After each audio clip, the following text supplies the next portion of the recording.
you, Tom Cotton. Like, this is just so crazy. Hello, everyone. Welcome to The Next Level. I'm JVL, here with my best friends, Sarah Longwell and Timothy Miller of the Bulwark. We've got indictment number 3 of 4. Hopefully we'll collect the entire set. Came out, this is Wednesday. It came out Tuesday. Why not 5? You think we can go to 5? Yeah. What's your 5th one? What's money? The New York fraud. Doesn't that count? The Trump org? We're not counting. Oh, the that Trump one? org. No, I don't think so. That, and also that wasn't. Was that well. criminal? Or was that civil? I It's only 4. I only get 4. That's fine. I'm happy with 4. Okay, well, I'm not happy. I think this is all very bad, and I guess.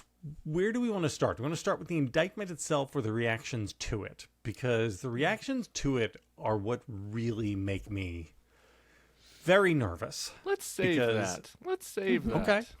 Okay. So here. Let's do a quick scorecard. Let's go down the unindicted co-conspirators, of which there are 6. We believe that unindicted co-conspirator number 1 is Rudy. Mm-hmm. Number 2 is very clearly John Eastman. Number 3, Jeffrey Clark of the Department of Justice. Number 4, Sidney the Kraken Powell. I think 3 is Sidney Powell, 4 is Clark. Correct. 4 is Clark. Okay. Number 5 is the Cheese Bro, Kenneth Cheesebro, the lawyer. And number 6 seems to be a mystery, possibly Steve Bannon. No, I don't think so. I thought it was a guy named Mike Roman, who's like a long-time kind of Republican Party rat fucker type. But I saw Paul Blumenthal tweeted that he thought that he thought that the indictment references someone as the agent who does something that we all know Mike Roman did. So we don't really know. Boris Epstein is another possibility. Oh, it could be Boris Epstein. That's a good one.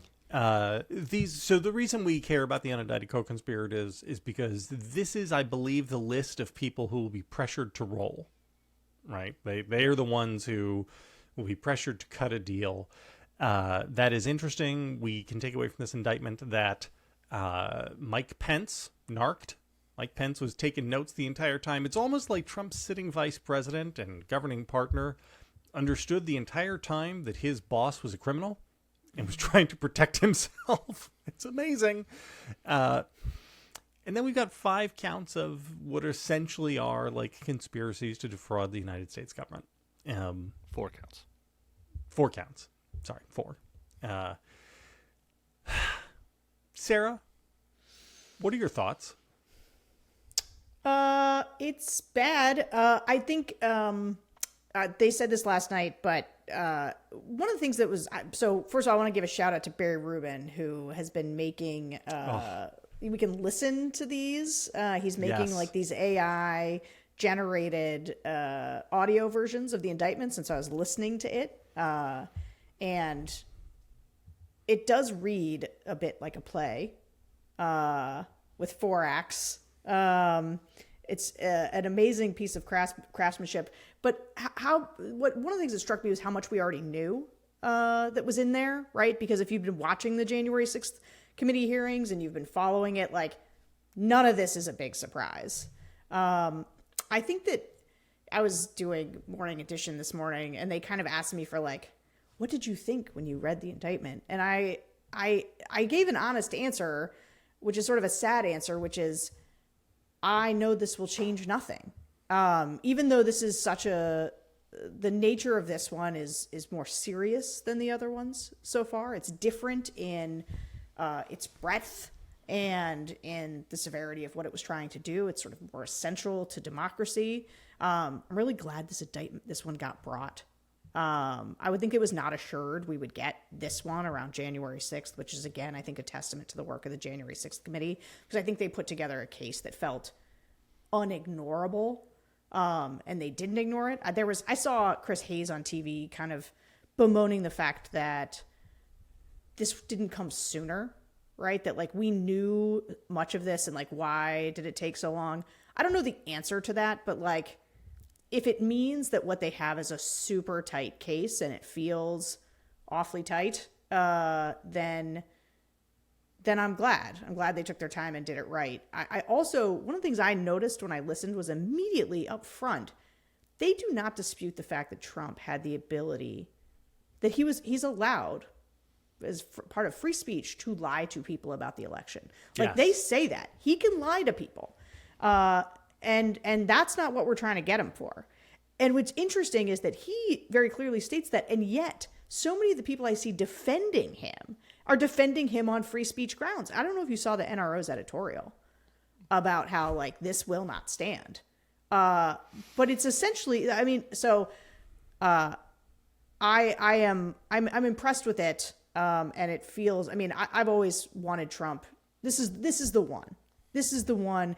The Georgia case is, like, connected to this, right? It's like a piece of the conspiracy. It is him trying to get Brad Raffensperger to find him 11,000 votes. But this is the big one. I just know I just did a focus group 2 days before this came down, and we were asking, and the indictments are like, they're a blur to people. They cannot tell them apart. And people have already made up their minds about January 6th and Trump's level of culpability. So that part is depressing, but yeah. Yeah, I guess I'm going to offer a counter view to both. I'm not depressed at all or sad, nor do I think that it changes nothing. So I will make that case. Can I just say that I don't think it changes nothing. I think it changes nothing in the Republican primary. Oh, I concur with that. Okay, so sorry, go for it. But you know, if anything, it probably might help him in the Republican Party, the Republican primary. But you know, people do get wrapped up by the images of courtroom dramas, right? Like big cases do enrapture the American public. We're interested in that as a people. Casuals are interested in that.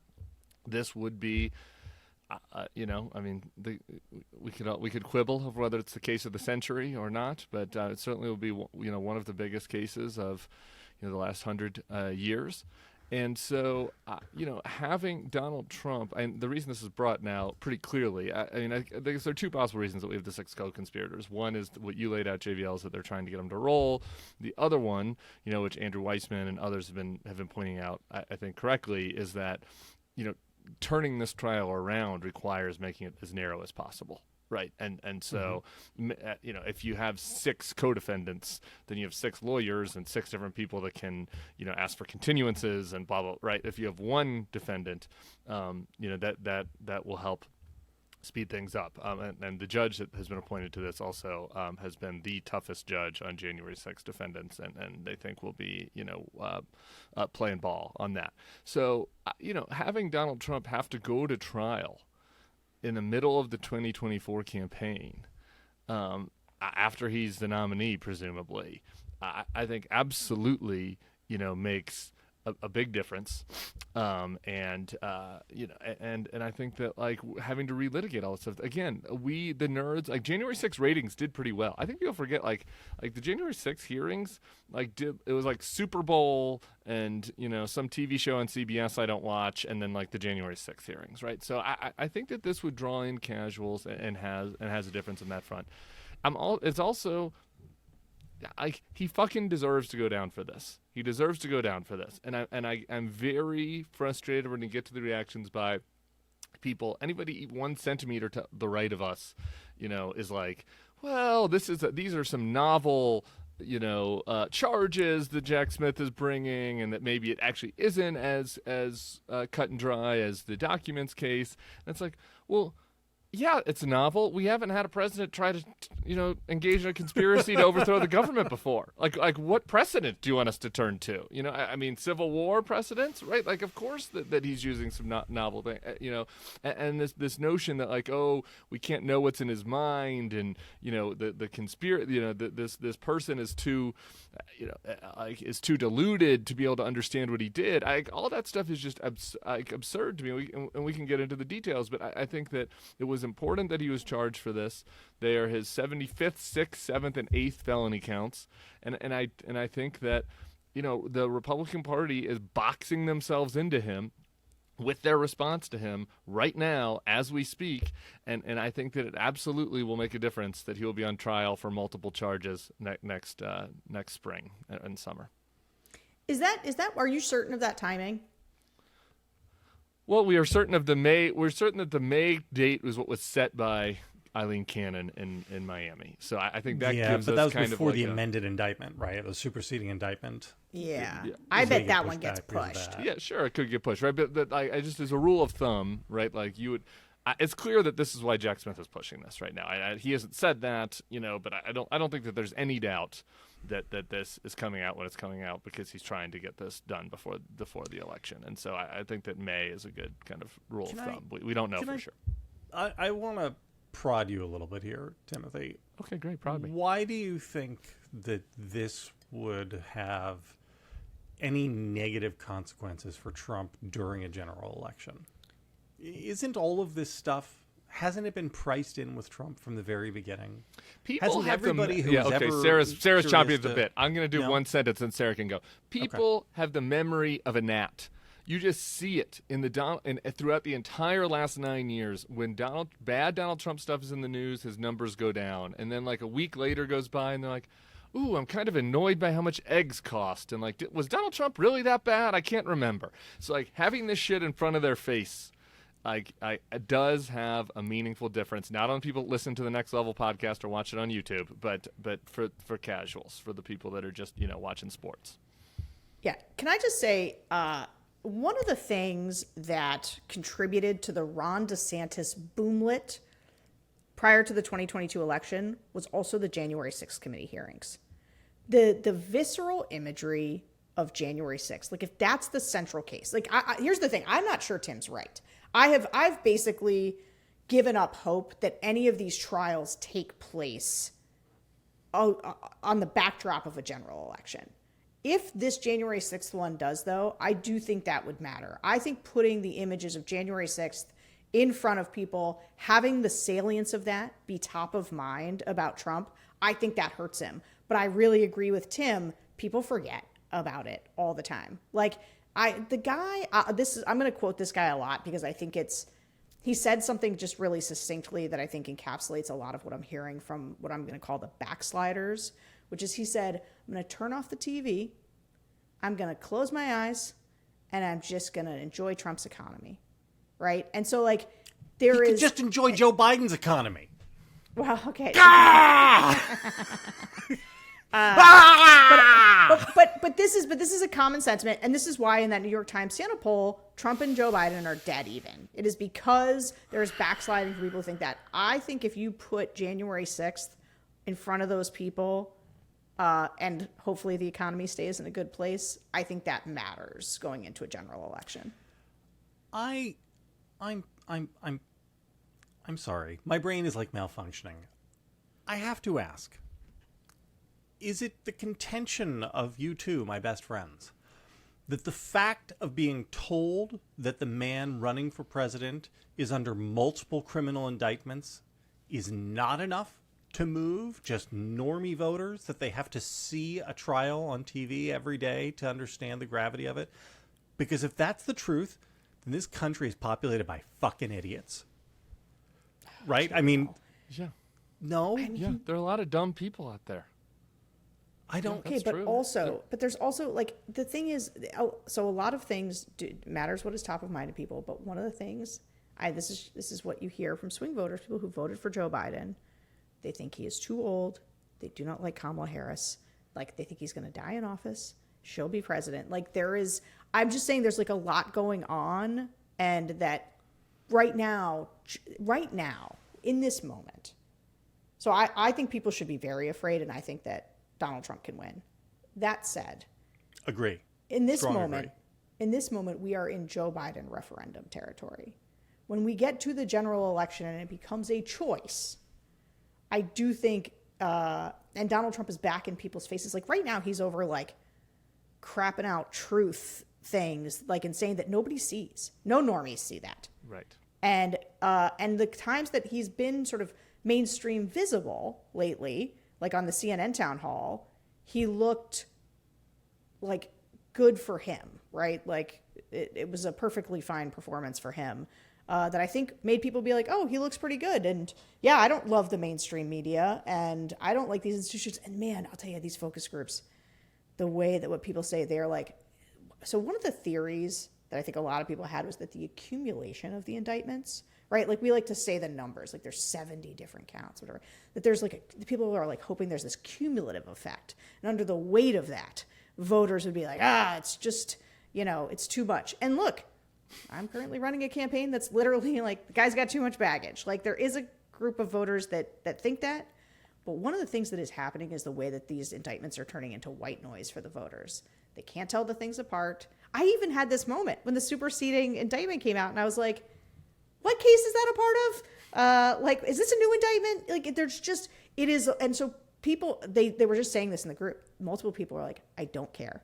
Like this, they're just trying to get him. They're going to keep trying to get him. And there's just another indictment every day, and I don't care. I love how when Sarah gets serious about the indictment in our democracy, she gets a little whisper voice.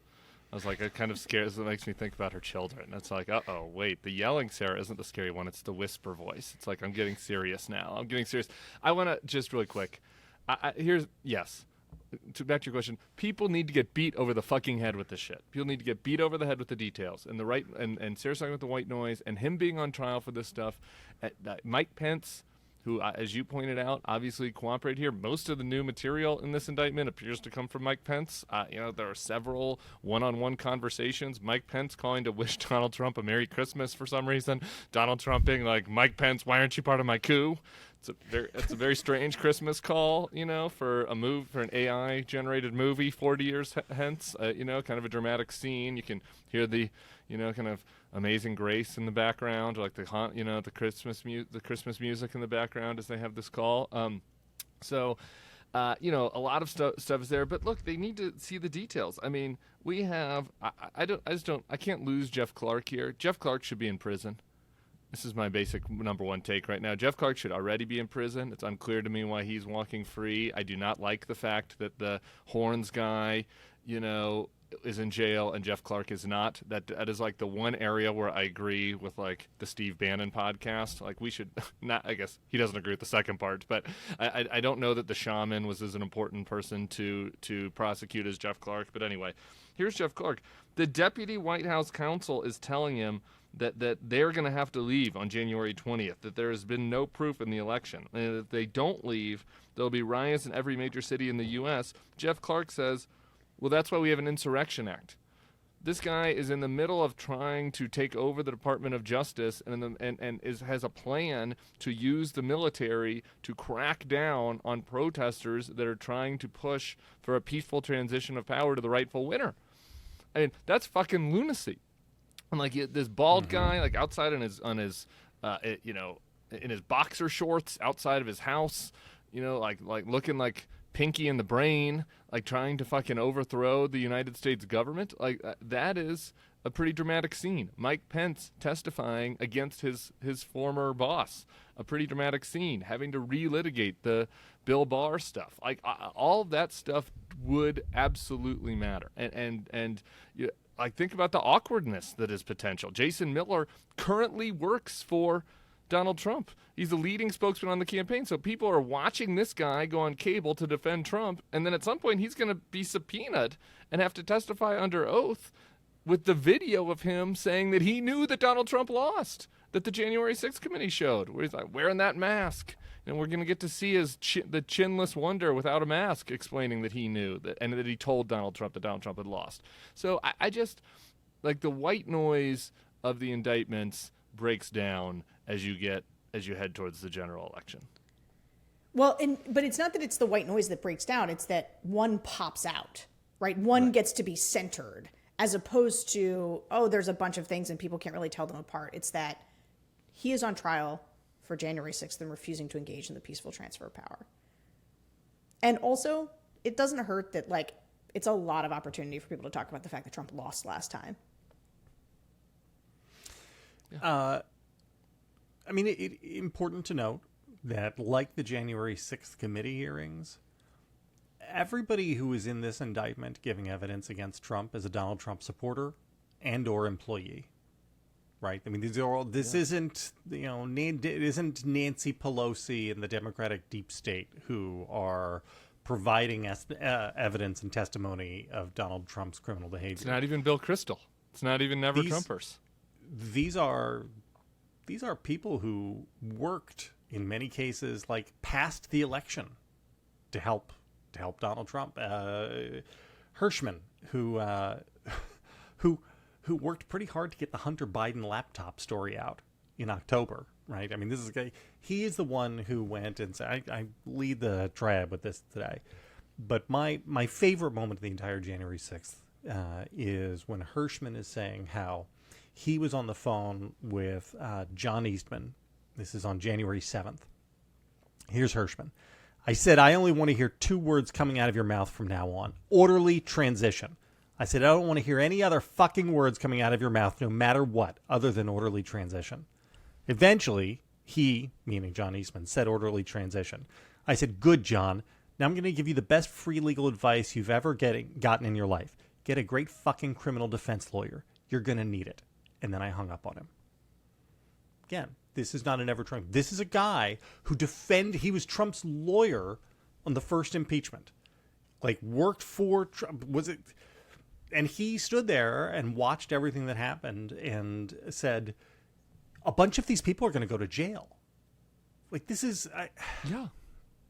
Yeah, they were trying a coup. This is illegal. It's just like this whole thing about, Howard, Lowry, and even the dispatch, Lowry, and like random MAGA people. How are you going to prove that Donald Trump knew? It's like, how are they going to prove Donald Trump knew? I don't know. How did the Dominion lawyers prove that the Fox host knew? How did they get $787 million? That you prove it based on evidence. You prove it based on first-person testimony. Cassidy Hutchinson said she was in the room when Donald Trump admitted that he lost. Mike Pence, is a first person, testifying this. His lawyer, his attorney general, his campaign manager, his spokesperson.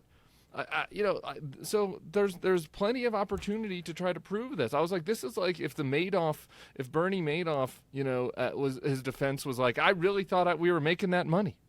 It's like, what? Yeah. What do you mean you really thought we were making that money? You can't. This does not work like this. And to your point, it is all people that worked for him, people that are credible. Another hero of this indictment is our man Rusty Bowers, the Speaker of the House in Arizona, who comes in here multiple times, voted for Donald Trump, wanted Donald Trump to win, was pressured by Rudy Giuliani and Donald Trump, wouldn't buckle. Now he's a private citizen. So I just totally reject the notion that there is not a ton of evidence here that is both effective politically and criminally. Sarah, can you explain to me the thinking from some of the Trump defenders, which goes along the line of A, Donald Trump is not cognitively capable of understanding reality and truly believed that he won the election. B, we still should elect Donald Trump rather than Joe Biden, even though he is so disconnected from reality that he can't. Can you explain that to me? Because I have to say, I can't quite understand how they get from A to B. So this is bad because I become obsessed on this point, and it's not anywhere the central point. Like this is ephemera, right? Yes. These people, it's whatever. Their dishonesty and their bad faith is not the central point. However, watching people right now, and it's like all these people who carried water for him. They carried water for him, and then they said on the day of January 6th, impeach him. I remember watching so many of them. In that moment, they were like, impeach him. And then they started to walk it back. And then they got on the DeSantis. Like, they walked it back. Maybe we shouldn't impeach. Just, he's gone now. Just leave him alone. He's not president anymore. Whatever. You're only going to make him stronger if you try that. That's right. That's right. There was never a good time for them to hold Trump accountable. There has never been a moment where they think it is acceptable to hold Trump accountable. No, that's wrong. There was a 1-week window when the Senate was on vacation.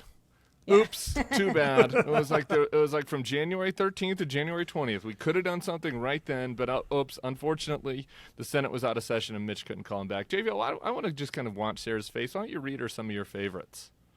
Some of your favorite of Sarah, those reactions. We're just going to do, reaction shots here. It's like the when Jay Leno used to do his jaywalking segments, right? Yeah. Interviewing man on the street. Hugh Hewitt. I hope the charges brought by the American Javert are thrown out, but the TDS Dead Ender Coalition should listen carefully to what John Lauro told Brett Baer last night. the former president will be subpoenaing everyone who had anything to do with the unusual circumstances of the election of 2020. Meaning what does that mean? that, The American Javert. so, Donald Trump didn't steal a loaf of bread and break a window pane. well, the thing is that Inspector Javert was right, and Jean Valjean was not innocent and falsely accused. He was guilty. I think Hugh maybe not didn't read the book. Sean Davis of Just the really Federalist. quick, though. Really quick. I'm sorry, really quick. TDS, dead ender? Yeah. Yes. Fuck yeah. Guilty as charged. Dead end. Like, dead end till he's dead. I have TDS. It's like, and this is, like, how are you still What does using... that even mean? Does how that are mean, you like, still using why the aren't we phrase over our TDS? TDS now? Is that what that means? why aren't you like, over- we why should be aren't you over over it? I don't know if you've noticed, but, like, it's gotten worse. Not our TDS. He's gotten worse. Like, our TDS is totally in sync with how bad he is. Okay, so And please you... subpoena me. Please subpoena me, by the way. Do you have I would love it, information? Hugh Hewitt. Subpoena everyone that had anything to do with the unusual circumstances. Bring it on. wait. Let's spend the entire 2024 relitigating all of your fucking fantasies. That's Yeah, great. I didn't go hard enough at the anti-antis for these tweets. I just want to say real quick, like, got more Lowry, baseball More crank, coming. More coming. these guys are unbelievable. The worst one, though, or not, I don't know about the worst one, but, like, the one that is Tim Scott. Oh, we're JW, gonna do you get have there. that one ready? Don't go Read Tim jumping. Hold Scott's. on. Sorry. Okay, we'll do Tim Side. He's not the worst one, but Tim Scott, who is the great hope now for the normie Republicans. I remain 3%. concerned about the weaponization of Biden's DOJ and its immense power used against political opponents. What we see today are two different tracks of justice, one for political opponents and another for the son of the current president. He's very concerned. He's so concerned. You don't have any thoughts on that? Who, me? Yeah. Yeah. Oh, Tim Scott? He's the No, I normie. do. Yeah, he's the This is normie the host. best one. He's the best one in the field. And this was, to me, I've been saying this all along. I've had strong Tim Scott's angling only for VP vibes. And this to me was, because that guy absolutely knows better. To me, this was like very, like real confirmation of that. But I also want to say, this is kind of just this like real triangle of doom stuff. Why do I listen to voters in all of these focus groups talk about a two-tier justice system? Because every conservative media outlet and every Republican politician, the most normal among them, are all pulling that line. This is why Donald Trump's at 54%. He's at 54% because this is how his opponents treat him. Yeah. I have two Not really Mike quick things on Pence. Tim Scott. Just two really quick things on Go Tim ahead. Scott. Go Number ahead. one. Because then I'm going to do my Just Mike Hunter Pence Biden, the son of American the current, savior the son of the current routine. president. Just I've followed the Hunter Biden stuff pretty closely, maybe not as closely as certain quarters, but I don't recall anybody kind of waving Hunter Biden flags above the Capitol and like kind of stabbing cops with bear mace. I don't know if we got an apple to apple scenario here. My other thing with Tim Scott is if Tim Scott was running for president, I go over this in the Not My Party. He could have just convicted Trump. This is the whole thing about the Tim Scott that's such a farce. Like his whole campaign is a farce. If you're actually running to win, he had a chance to take his top opponent off the field. He could have lobbied a couple of his pals, and they could have taken him off the field, convicted him. He didn't do that, and now he's losing by 52 points. So anyway, that fucking campaign is a joke. Anyway, go ahead. Just remind me about some focus group chatter I got. Yeah, great. No, let's do it right now. I'm not going to remind you. Do it right now. Give it to us. Okay, so we were asking about the indictments. The indictment stuff is always the same. Two-tier justice system. It makes people want to support Trump. Most people are neutral. Like it doesn't change how they feel about Donald Trump. Then there's always some people for whom it makes them more likely to support Donald Trump. There's almost never anybody who says it makes them less likely. But the most interesting thing about this group, two-time Trump voters, and it's like, okay, so other than Trump, who do you like in the race? And it's a bunch of Tim Scott stans, and then Vivek Ramaswamy, and then Stan, one. let's not throw Stan out there. I'm telling you. Do So they have we had any some South Carolina paraphernalia? people. Do they have We any had some South paraphernalia? Carolina people, and they loved him. They loved them some Tim Scott. He is a gentleman and a scholar, and he is wonderful, and they voted for him every time he's been up, and they're excited to see him in Iowa. But here's the thing. People are running through it. They're talking about Vivek Ramaswamy. One woman's talking about how she goes and she gives money to the underdogs. And I was like, she rattled off some names. There are people in this Republican primary that, like, I don't know who they are. This happened in the Iowa group, Larry too. Elder? Someone was Big Larry no, Elder. I know who that is. Perry There's Johnson? No. Perry? No, I know. Who's there's the a guy Perry? from Texas. Perry's the one who, yeah. No, but there's a guy from Texas who's like a preacher who's in the race that gets brought up every now and then. But I wonder anyway, if he'll get more votes than Will Hurt. somebody brought up Burgum. Listen, and they're all talking about these people. And I was sitting there being like, nobody's going to mention DeSantis? No one is going to mention DeSantis. And nobody did. And when the moderator, I was texting the moderator, I was like, oh my God, no one's saying DeSantis at all. And then I texted Megan and said, put it out there. And she was like, well, what do you guys think about this? Like, no one's mentioned DeSantis. That's kind of crazy. And the guy was like, no, I like DeSantis. He's fine. Oh, he's fine. And then somebody else was like, he's kind of wooden. He's okay, but he's kind of wooden, whatever. And then somebody else was like, I don't know, I think he's kind of sneaky. I was like, this is brutal for DeSantis. He got fined and then sneaky and wooden. When my Not mother even- was but when not my even- mother was dressing for a night out, and she came out and asked me what I thought about her outfit, and I said it was fine. She was like, "That's the worst thing that you could Yeah. say about me. That I look fine." That Where is just, DeSantis that was headed shocking. for number-wise, Sarah? Do you? Because I don't think he's touched bottom. Do you?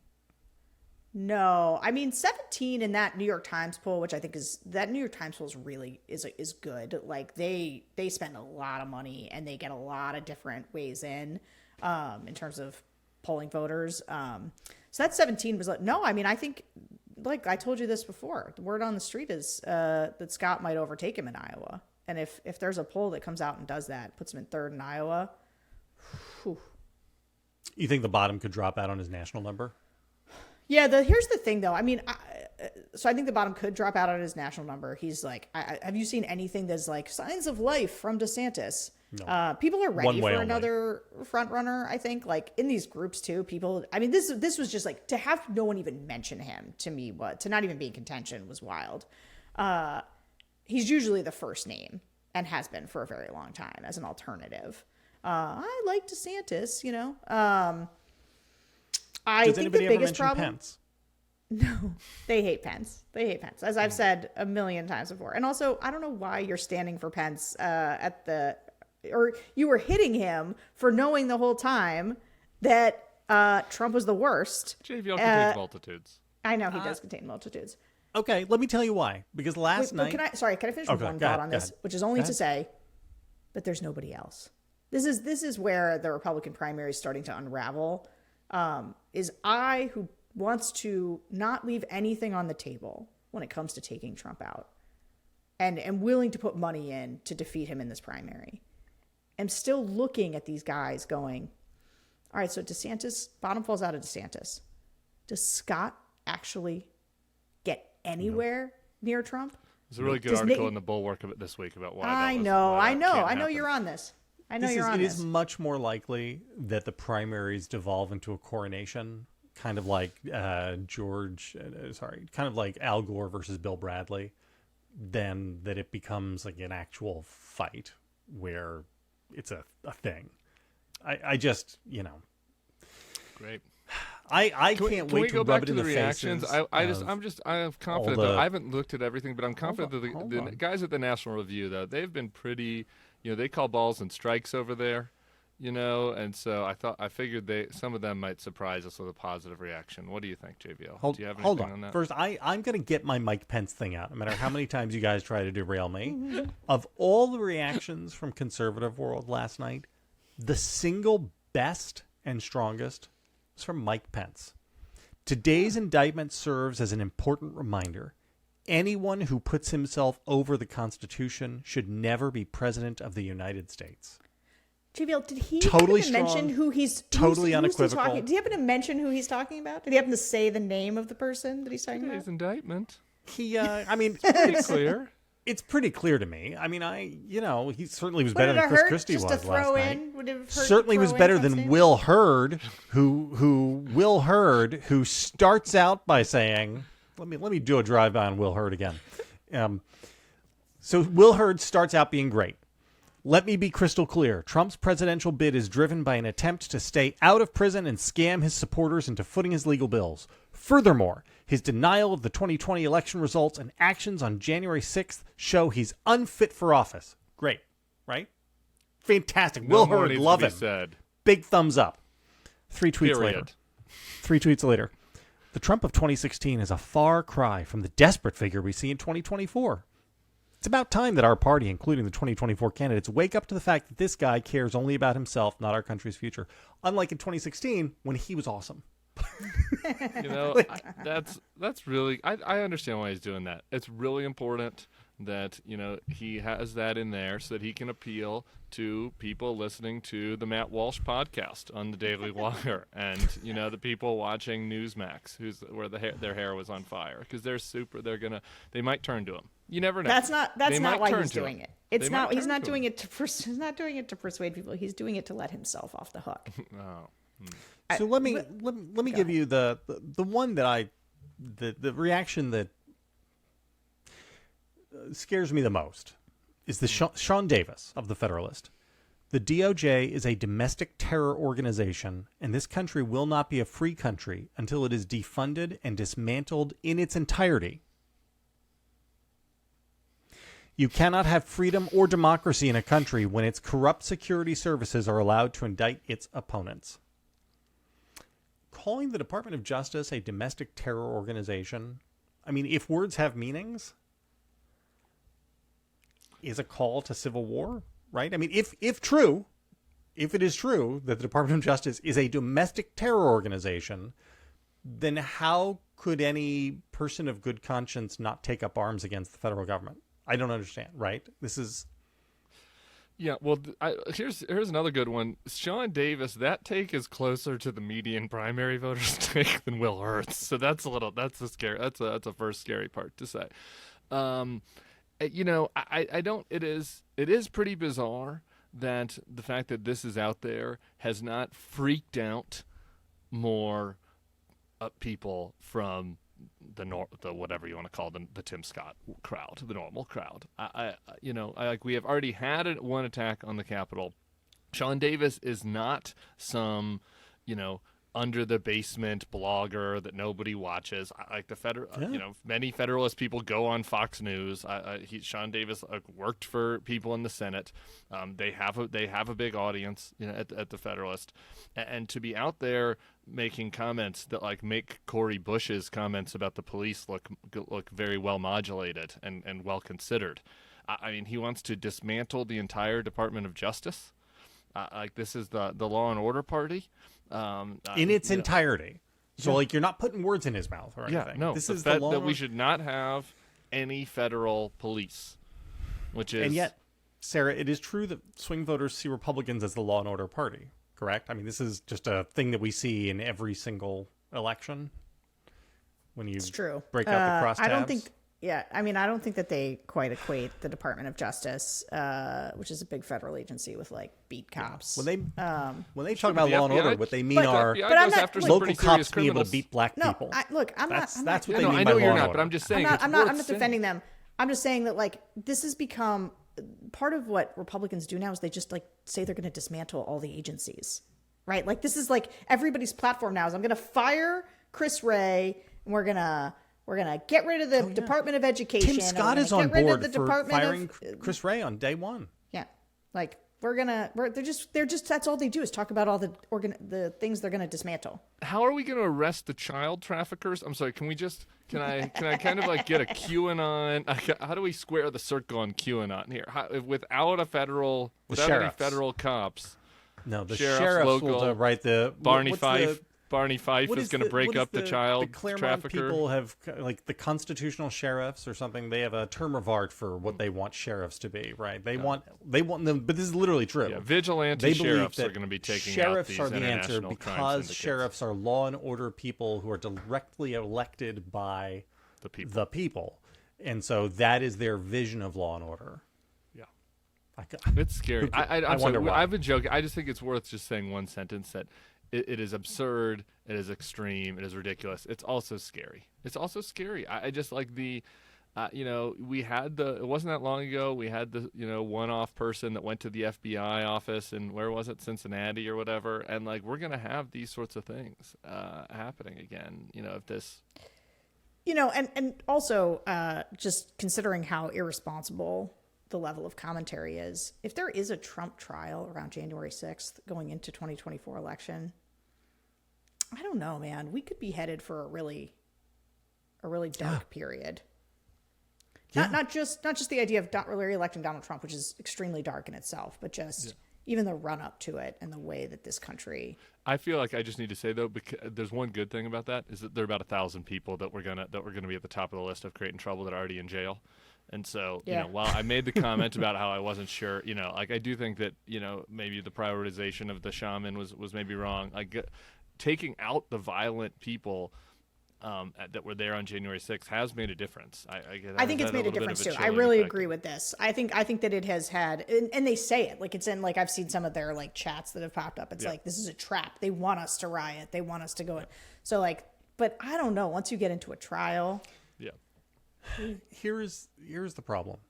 The only way this goes away is with a public repudiation of the big lie by elite Republicans, and a repudiation that continues until enough Republicans on the front lines believe it too.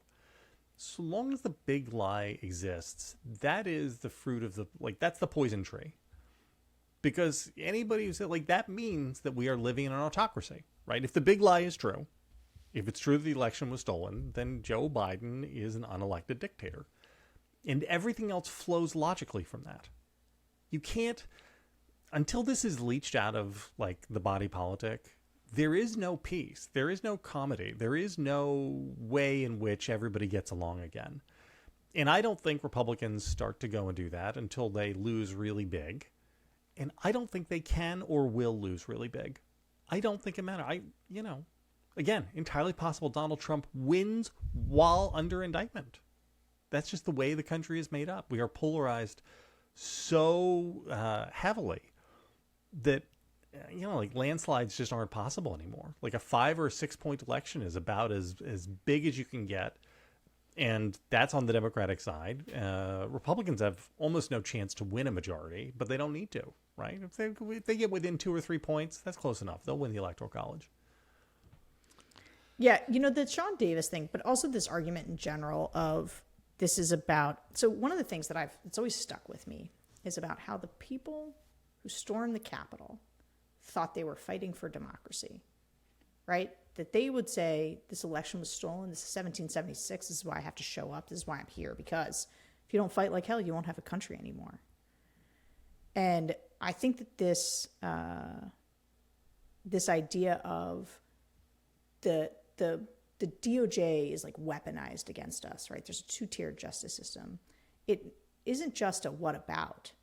It's a moral case, right? They have their own moral case for why they are correct, why they are sort of morally correct to pursue this, why Donald Trump is being unfairly targeted. And because I gotta say, there is something that feels I'm glad Trump's being indicted, and I think we have no other choice, and I think we've all argued about this now for a long time, and I'm comfortable with that.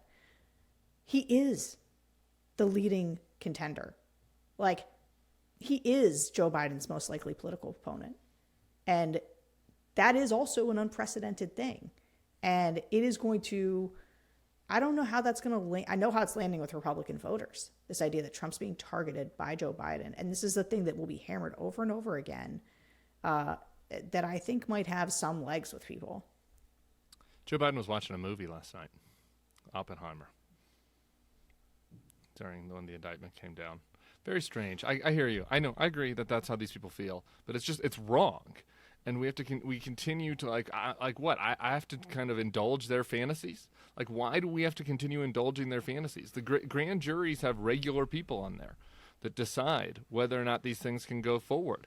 Everyone knows that. Kevin McCarthy knows that. Tim Scott knows that. Ron DeSantis knows it. Vivek knows it. These people are not fucking idiots. Like, it's not like they just fell off the turnip truck and they're confused. They've been watching Steve Bannon's podcast and now they're running for president and they think that Joe Biden is doing is orchestrating this attack on his political opponent like we're a third world country. Like, that's not what is happening. All these guys know it's not what's happening. They're lying.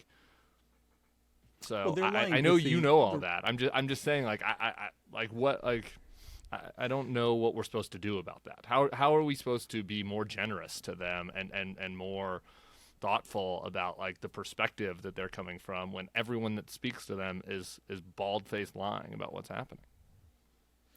Yeah, although something just occurred to me that if there is a trial and a verdict going into the general election, the chances of Trump being acquitted also are not zero. Oh, yeah. Oh, yeah. 100%. Sure. Which could help him, you think? I don't know. The fact that he's like not guilty or hung jury. And this is why I was not in a champagne popping mode, because I think every possible timeline that emerges from where we are today is a bad one. Except his death. I don't think there's anything good. And, you know, maybe some of them are less bad than some of the others. But, you know, like, we are not at bottom yet. We haven't gotten to things are as bad as they're going to get. And now we're turning around. This is not a moment where the scales are going to fall from people's eyes. And they're going to say, geez, you know what? That guy really is a crook. I voted for him twice, but this is no good. That's not happened. That's not on offer. And boy, howdy. It all goes downhill from here. Can we, before we go, can I rant about Tom Cotton? Yeah, go ahead. Did you see what Tom Cotton's reaction to this was? This is the thing that fucking drives me crazy. This just goes back to my last point about, like, what are we supposed to do? Do you want me to read it, or do you want to read it? Read it. I want to point out that every time a Republican has won the presidency in this century, only twice, the Democrats tried to stop the certification of that victory, yet none of them face criminal charges. See, it's all the same, Tim. Same. Fuck you, Tom Cotton. Like, this is just so fucking crazy. Like, Tom Cotton went to Harvard. He knows better. Like, do we have pictures of Barack Obama sitting with Donald Trump, helping him with the transition, shaking his hand? Al Gore lost after the Supreme Court had to make a decision. The election was so close. Do we have video of Al Gore conceding responsibly to George W. Bush? Do you have any video of people with Al Gore flags storming the fucking Capitol, spearing Capitol Police? No. None of that shit happened. Donald Trump didn't do an orderly transition. Donald Trump didn't concede. He didn't congratulate his opponent. He didn't have the people that worked for the government work on the transition. Donald Trump sicked a mob at the Capitol that caused deaths to try to intervene with the transfer of power. The fact that Barbara Boxer, didn't vote to certify the Ohio votes, it's like, bad on you, Barbara Boxer. But this very indictment says at this top, this is why Ted Cruz isn't being indicted. If you want to compare Barbara Boxer to something, you can compare him to Ted Cruz and Josh Hawley. This is why they aren't being indicted. You have a right as a senator to take stupid votes based on lies. Right, like that is not illegal. You do not have a right to plot to overturn the government. That's what Donald Trump is. Tom Cotton knows the fucking difference. The people that work for Tom Cotton know the fucking difference, and they're putting that out there, and they are culpable, and they are the reason why Donald Trump is winning by 40 points in this primary. They're the reason why he's allowed to run again, why he hasn't been convicted. They're the reason why these voters that Sarah's talking about think that the country is being stolen from them and that they're on the right side. Tom Cotton knows better. That is fucking wrong. It is not true. And like, nobody in the Republican Party, on Fox, at National Review, anywhere in these conservative Inc. spaces is willing to say the truth to these people. And I am happy to come debate any of them. None of them will have us on in any of these places to talk about this. They sit in their fucking safe spaces and talk about how we have TDS. And it's insane. Donald Trump should be indicted for this. It is unprecedented. What he did was, was treasonous. And I'm just so fucking sick of this, that they can play their word games and and get away with it. And like that is the shit that pisses me off way more than like what the crazy people are saying. Well, no one's going to top that. Yeah, let's just leave it there. Good show, long show. Hey, listen, Barry Rubin, our boy, went and created a audio version of the indictment. If you just want to listen to it, it's fantastic. Really, it's like an audiobook. It's on YouTube. We're going to have a link to it right here. There's a link right there. Go listen to it and hit the thumbs up, subscribe, do all the things. And just get ready. Gird your loins, because it's going to be a long, long year and a half in front of us. Guys, good show, long show. We'll see you on Sunday.